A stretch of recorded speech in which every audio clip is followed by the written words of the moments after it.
Hello. So today I will discuss the chapter one of the book of Cuddy, Dr. Amy Cuddy, named Presence. The first chapter deals with what is presence. So she explained presence with her own story of her needing to have a meeting with a colloquial meeting with a lot of doctors, and she needed to pitch her research to a lot of researchers. And she explained that she was so stressed and she was so anxious about everything. And then she starts in her books explain that she wasn't present. Present is also stems from Eastern countries, of like being mindful, being present to the moment. And she explains that we as people tend to go and think about the future, anticipate the worst things that could ever happen to us, and not really believing in ourselves and believing in our story within the moment and being present.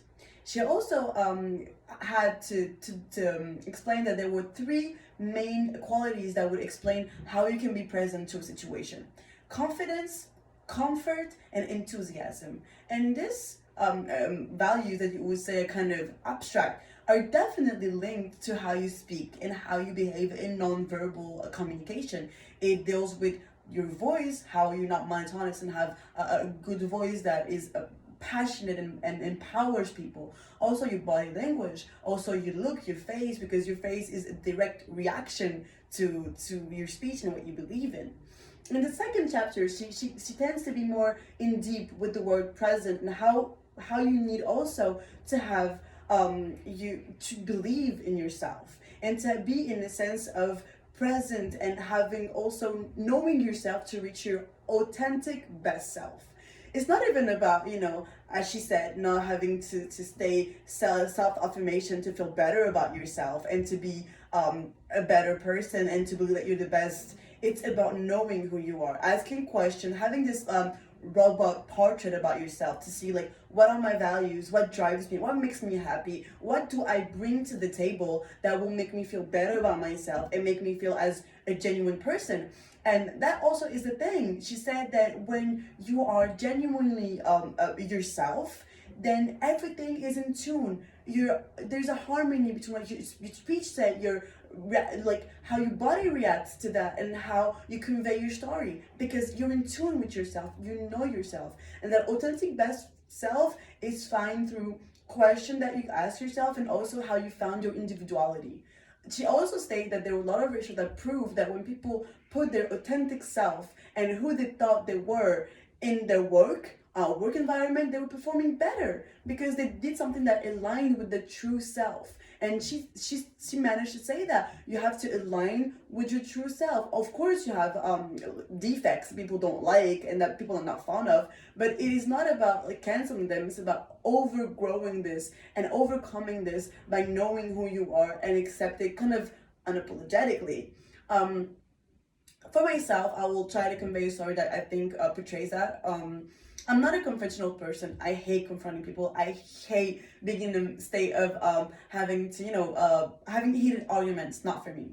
I remember this once. I was having a chill with people that didn't quite know. I knew only one friend, and they managed to have kind of slut shaming arguments about a woman on social media, whatever. I don't remember the context itself.